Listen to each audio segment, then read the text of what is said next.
Kita belum ngitung target kita 2030. Tapi kita akan menjaga tren supaya nanti di tahun 2030 kita akan mencapai target sebesar atau bahkan lebih tinggi dari yang telah kita canangkan.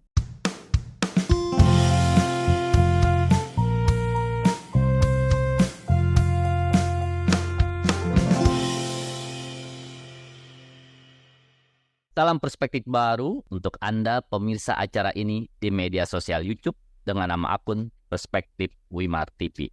Senang sekali saya Hayat Mansur sebagai host kembali menjumpai Anda untuk membahas beragam topik dengan sudut pandang yang jernih. Sahabat perspektif baru, salah satu persoalan besar dan sangat serius yang dihadapi dunia saat ini adalah krisis iklim. Guna mengatasi krisis iklim, setiap tahun, Perserikatan Bangsa-Bangsa menggelar konferensi tingkat tinggi yang disebut dengan COP atau Conference of the Parties. Pada tahun ini, COP ke-28 digelar di Dubai, Uni Emirat Arab pada 30 November sampai dengan 12 Desember 2023. Namun, hasil COP KTT Iklim pada tahun ini dinilai banyak kalangan kurang memuaskan untuk pencapaian target dunia mengatasi krisis iklim. Lalu bagaimana pemenuhan komitmen dari penanganan krisis iklim yang dilakukan oleh pemerintah Indonesia? Kita bahas topik tersebut hari ini dengan narasumber Ibu Insinyur Laksmi Dewanti, MA, yang menjabat sebagai Direktur Jenderal Penanganan Perubahan Iklim Kementerian LHK. Salam perspektif baru, Bu Laksmi. Salam, Pak Mansur. Terima kasih sudah mengundang kami. Ya, kami juga terima kasih di akhir tahun ini kita harus membicarakan topik yang sangat penting untuk masa depan kita yang terancam oleh krisis iklim. Bu Laksmi kemarin juga ikut menghadiri COP ke-28 di Uni Emirat Arab. Sebenarnya bagaimana sih Bu hasil dari COP ke-28 tersebut? Apakah memang belum memuaskan untuk upaya kita mengatasi krisis iklim? Baik, terima kasih untuk pertanyaannya dan tadi pada saat pembukaan saya sepakat dengan beberapa hal yang disampaikan bahwa perubahan iklim merupakan salah satu dari 3 krisis atau disebut triple planetary crisis yang saat ini sedang dihadapi oleh dunia. Selain perubahan iklim, krisis yang lainnya adalah krisis pencemaran dan krisis keanekaragaman hayati atau hilangnya keanekaragaman hayati. Krisis atau tantangan perubahan iklim merupakan tantangan yang terus-menerus kita coba untuk hadapi, kita coba untuk atasi. Tadi disebutkan bahwa di bawah United Nations Framework Convention on Climate Change atau UNFCCC, ada fora pengambilan keputusan tertinggi yang disebut Conference of the Parties. Baru-baru ini, tepatnya pada tanggal 30 November sampai 13 Desember tahun 2023, Conference of the Party yang ke-28 sudah diselenggarakan di Dubai, di mana Uni Arab Emirates sebagai presidensi COP28. Kalau tadi disebutkan bahwa hasil dari COP28 belum bisa menjawab tantangan krisis perubahan iklim, saya akan memberikan pendapat dari segi yang berbeda. Karena Conference of the Party merupakan agenda yang terus-menerus dilakukan setiap tahunnya untuk membangun tata kelola, untuk menyiapkan mekanisme, instrumen, sekaligus juga untuk mendorong upaya-upaya aksi. Tentu saja harapan-harapan dari semua pihak, dalam arti semua negara-negara pihak, dan juga semua pihak yang terlibat dalam hal ini, karena kita punya istilah namanya parties, yaitu negara pihak, dan non-party stakeholders, yang dimana di dalamnya termasuk pemerintah daerah, akademisi, dunia usaha, NGO, masyarakat, dan lain sebagainya. Jadi ekspektasinya memang beragam. Ekspektasinya beragam, dan seperti biasa kalau kita berhadapan dengan satu proses negosiasi, yang kita upayakan adalah bagaimana hasil bisa diterima oleh semua pihak. Pasti ada pihak-pihak yang harus merelakan posisinya berkurang, tapi itu tidak hanya terjadi di satu pihak. Semua pihak pada saat Conference of the Party ke-28 telah berupaya untuk mencapai kompromi. Dan kompromi itu baik misalnya kita sebagai Indonesia kita datang dengan kepentingan-kepentingan kita memperjuangkan dalam proses negosiasi, pada akhirnya ada kepentingan kita yang bisa masuk, ada kepentingan yang lain yang bisa dinegosiasikan dan lain sebagainya. Jadi tentu saja tidak semua harapan negara-negara pihak maupun non-party stakeholders bisa dipenuhi. Tapi kalau kita melihat dari perjalanan Paris Agreement atau Persetujuan Paris yang sekarang merupakan protokol yang memang membawa atau memberikan panduan kepada kita semua untuk mencapai target pengurangan emisi gas rumah kaca agar kita bisa menjaga agar kenaikan suhu rata-rata permukaan bumi di akhir abad ini tidak melebihi dari 1,5 derajat Celcius. Menurut kami hasil COP28 sudah cukup optimal. Ada hal-hal yang memang diputuskan untuk dilanjutkan pada sesi berikutnya. Jadi dibahas secara detail, dinegosiasikan kembali pada Conference of the Party berikutnya atau pada intersessional meeting yang biasa diselenggarakan di bulan Juni. Jadi tidak semua harapan memang bisa dipenuhi, tapi kalau kita bicara optimal dan kalau kita bicara apakah memang ada progres, ada langkah, tentu saja ada langkah yang sudah lebih konkret yang bisa dijadikan sebagai langkah berikutnya untuk menjaga tadi skenario agar kenaikan suhu rata-rata permukaan bumi di akhir tahun atau di akhir abad ini tidak lebih dari 1,5 derajat Celcius. Jadi kalau tadi Pak Mansur mengatakan tidak memuaskan, mungkin perlu ditanya pihak mana yang tidak memuaskan. Karena kami pun sebagai partis pada saat penutupan Conference of the Party kita mengatakan tidak seluruh keputusan ini menyenangkan. Tapi kita tahu bahwa keputusan ini perlu ada agar kita semuanya bisa bersama-sama melangkah dan menuju target-target yang memang sudah ditetapkan. Bu Laksmi, COP28 ini sudah memberikan hasil yang maksimal untuk upaya kita mengatasi krisis iklim. Nah, salah satu kunci dari upaya mengurangi atau mengatasi krisis iklim adalah dengan cara mengurangi emisi karbon. Nah, bagaimana jumlah emisi karbon di Indonesia selama tahun 2023 ini? Baik, terima kasih untuk pertanyaannya. Mungkin yang kita bicarakan adalah tingkat emisinya. Jadi kalau tadi dikatakan bahwa betul pada saat kita ingin menghadapi pengendalian perubahan iklim atau salah satu upaya untuk bisa menjawab tantangan perubahan iklim, kita punya dua pilar utama. Yang pertama adalah pilar mitigasi. Mitigasi yaitu pengurangan emisi gas rumah kaca. Dan pilar yang kedua adalah pilar adaptasi, yaitu meningkatkan ketahanan kita terhadap berbagai macam dampak perubahan iklim. Bagi Indonesia, kedua pilar ini merupakan pilar yang sama pentingnya. Kita mengurangi emisi gas rumah kaca, dan pada saat yang bersamaan kita juga meningkatkan ketahanan terhadap dampak-dampak perubahan iklim atau dampak negatif perubahan iklim. Kalau bicara di Indonesia, komitmen kita untuk mengurangi emisi gas rumah kaca sudah kita mulai sejak tahun 2009. Walaupun pada saat itu Indonesia belum wajib mengurangi emisi gas rumah kaca. Karena negara-negara berkembang baru diwajibkan mengurangi emisi gas rumah kaca mulai tahun 2021. Bayangkan untuk Indonesia, meskipun belum diwajibkan tahun 2009 kita sudah punya target pengurangan emisi gas rumah kaca. Dan saat ini target pengurangan emisi gas rumah kaca kita sampai dengan tahun atau di tahun 2030 adalah sebesar 31,89% bila dibandingkan dengan tingkat emisi gas rumah kaca business as usual atau skenario biasa, dan angka tersebut adalah angka tanpa syarat. Kita tidak mempersyaratkan, kita akan melakukan upaya dengan maksimum, dengan usaha sendiri, dengan resources sendiri. Apabila Indonesia mendapat dukungan internasional, maka target tersebut akan meningkat menjadi 43,2% dibandingkan dengan business as usual. Dan kalau kita bicara saat ini saya bicara data 2022, karena kita belum selesai di tahun 2023 dan datanya juga belum diverifikasi karena tahunnya masih berjalan. Tapi yang pasti di tahun 2022, Indonesia berhasil mengurangi emisi gas rumah kaca sebesar 118,2 juta ton CO2 ekivalen. Dan angka tersebut jauh melebihi target yang kita canangkan. target kita untuk pengurangan emisi gas rumah kaca di tahun 2022 adalah sebesar 116 juta.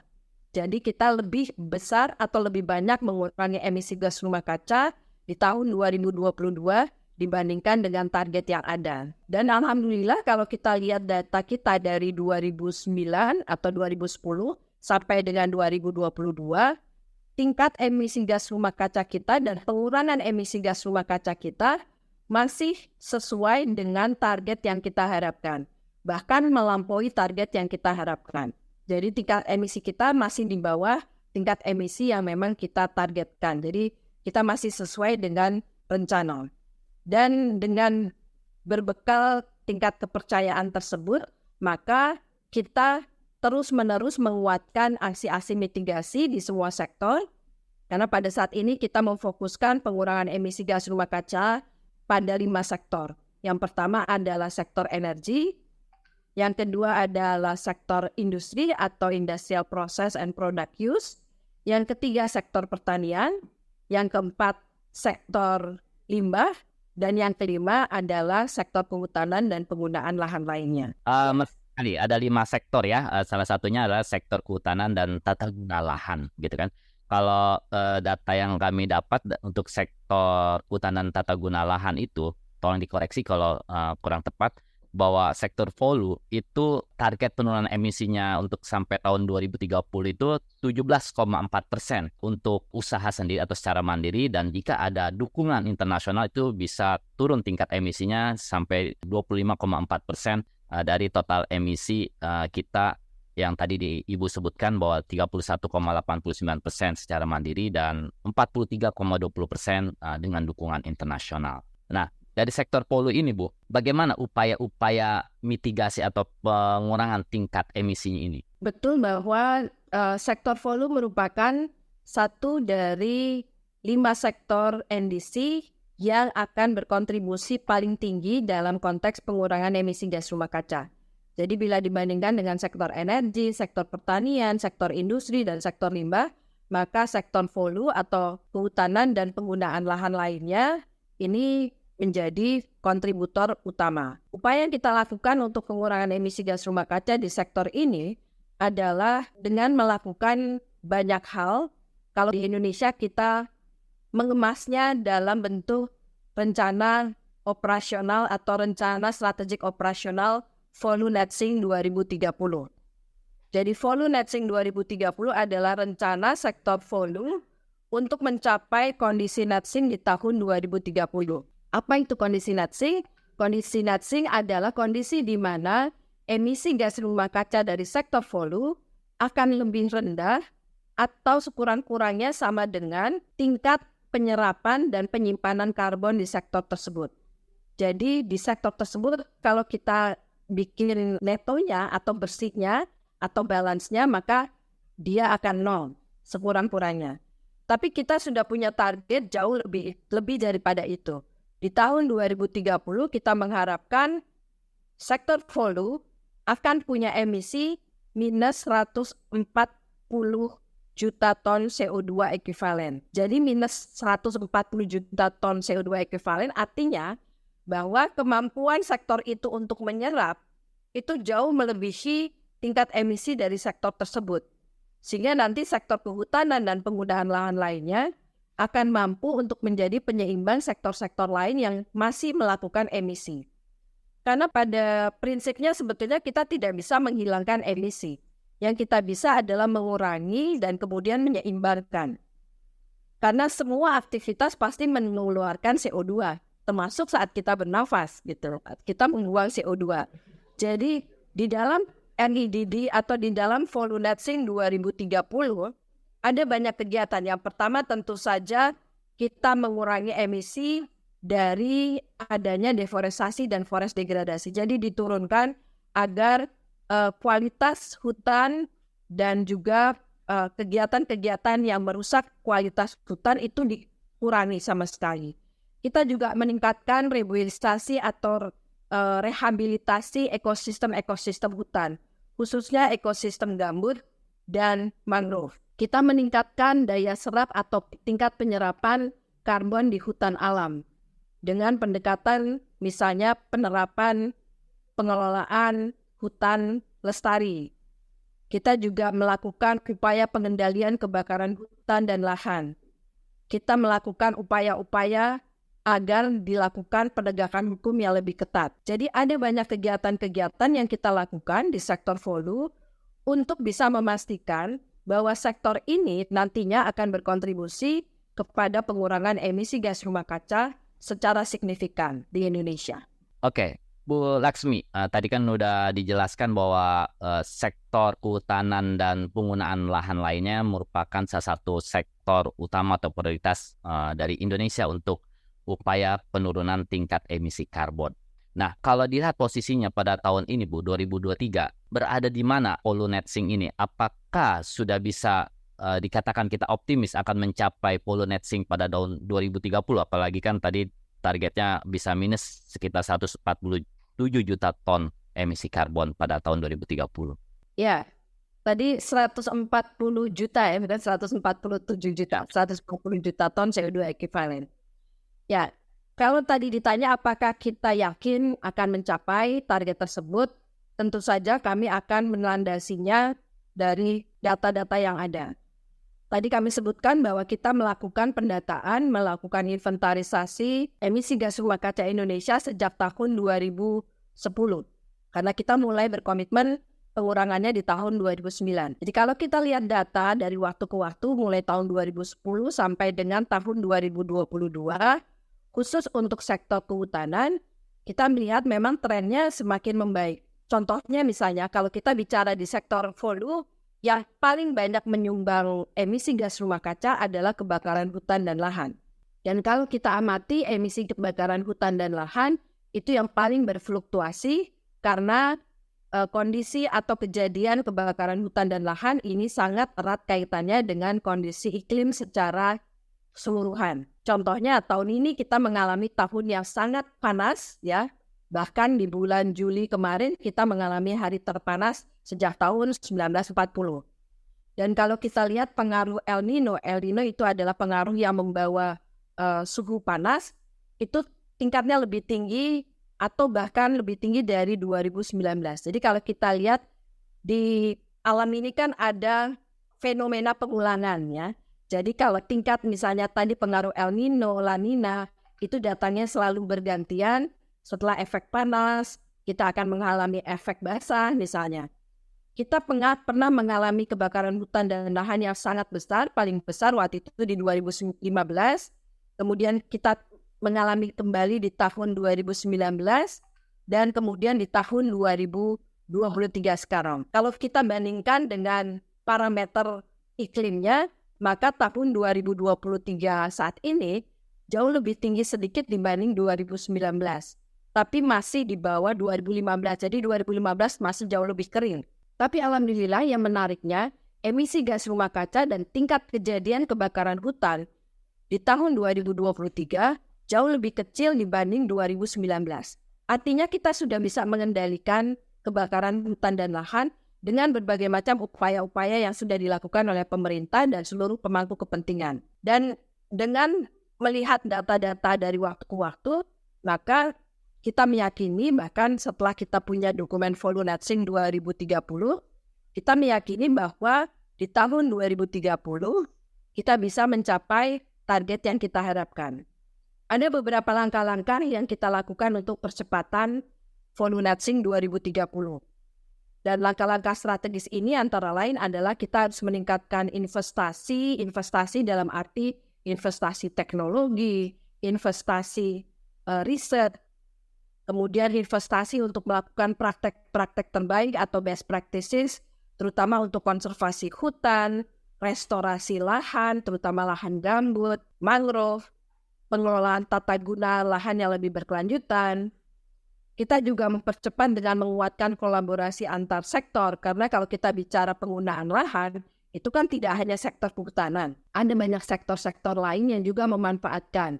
Ada banyak pemangku kepentingan, tidak hanya pemerintah, ada pemerintah daerah, ada masyarakat, ada macam-macam yang menggunakan. Jadi kolaborasi dari korporasi atau kerjasama di antara pemangku kepentingan di antara sektor ini ditingkatkan. Kita juga terus mendorong agar kita bisa memastikan kebijakan-kebijakan atau regulasi yang tepat agar melindungi hutan dan lahan kita, dan juga memastikan bahwa ada kebijakan-kebijakan yang akan mendorong restorasi lahan-lahan yang terdegradasi, misalnya kebijakan untuk mengendalikan bahkan jauh mengurangi deforestasi. Kita juga melakukan pengembangan teknologi pemantauan misalnya dengan menggunakan citra satelit, dengan menggunakan teknologi yang lebih canggih sehingga kita tahu, contohnya misalnya kembali lagi saya contohkan di kebakaran hutan dan lahan. Kita sudah punya pemantauan, kita punya early warning system, jadi setiap saat saya bisa memantau melalui perangkat handphone saya berapa banyak hotspot yang terjadi dan apakah hotspot tersebut merupakan fire spot.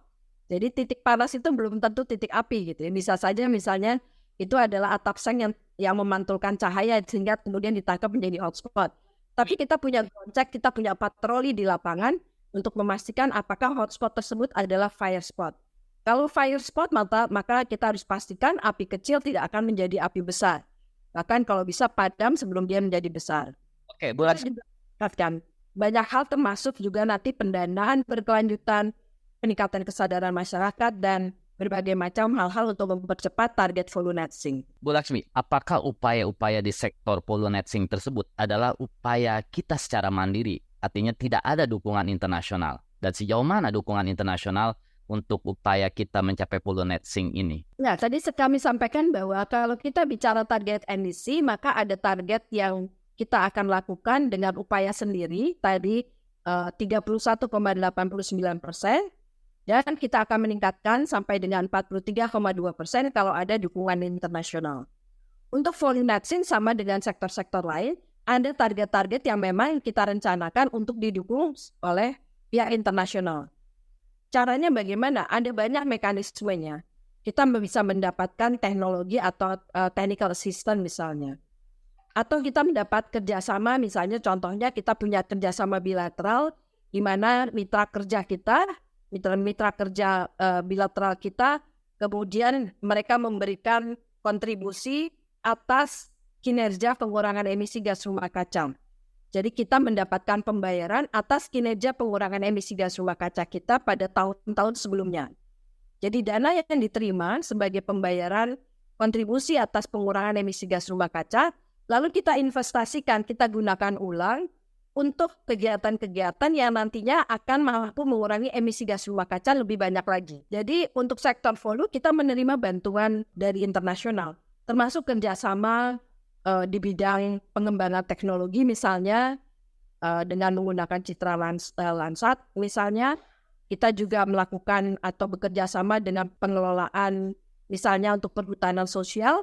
Kita mendapat bantuan dari Global Environmental Facilities untuk mengembangkan atau untuk memperkuat penerapan perhutanan sosial dan kemitraan lingkungan di Indonesia. Sebagai pertanyaan penutup Bu Laksmi, singkat aja. Tadi kan pemerintah Indonesia sudah mendata tingkat emisi dari tahun 2010 sampai tahun 2022 ya. Karena tahun 2023 ini masih dalam penghitungan. Nah, kalau berdasarkan penghitungan tersebut, pada posisi sampai dengan 2022, Indonesia itu sudah berhasil menurunkan tingkat emisi berapa persen? Tadi kan kalau targetnya adalah 31,89% secara mandiri pada tahun 2030 dan 43,20% dengan adanya dukungan internasional. Nah, dari kondisi tersebut, Indonesia ini sudah mencapai penurunan emisi berapa persen, Bu Laksmi? Ya, kita melakukan inventarisasi emisi gas rumah kaca ya. Jadi kalau kita mengacu kepada data inventarisasi gas rumah kaca, di tahun 2022 saja bila dibandingkan dengan skenario business as usual, karena target kita adalah dibandingkan dengan skenario baseline-nya adalah BAU atau business as usual, maka di tahun 2022 kita sudah mengurangi emisi sebesar 42% dibanding business as usual. Atau dengan business as usual di tahun 2022, kita sudah berhasil mengurangi 884 juta ton CO2 ekivalen. Dan tadi kalau kita bicara 2030 itu bukan rata-rata ya, tapi di tahun 2030 emisinya akan berkurang 31,89%. Jadi alhamdulillah di tahun ini sendiri kita sudah bisa mengurangi, atau tahun yang lalu, tahun berjalan 2022, kita sudah mengurangi sebesar 42% dibandingkan skenario bisnis as usual di tahun yang sama. Artinya kita sudah melampaui target dari upaya pencapaian penurunan tingkat emisi karbon. Begitu, Bu Laksmi? Ya, saya tidak bicara target karena target kita adalah 2030. Yang kita bisa lakukan adalah menjaga agar effort kita selama ini itu terus secara konsisten dan secara kontinu akan kita lakukan sampai dengan 2030. Sehingga nanti di 2030 pengurangan emisi kita setidak-tidaknya 31,89% atau karena kita mendapat dukungan internasional 43,2%. Kita belum ngitung target kita 2030. Tapi kita akan menjaga tren supaya nanti di tahun 2030 kita akan mencapai target sebesar atau bahkan lebih tinggi dari yang telah kita canangkan. Oke, terima kasih Bu Laksmi atas perspektifnya. Dan sebagai penutup, saya mengingatkan bahwa perubahan iklim mengancam kehidupan kita semua. Jadi jelas kita semua harus peduli dan harus bertindak sesuai dengan porsinya masing-masing. Terima kasih, sampai jumpa di wawancara khusus perspektif baru berikutnya.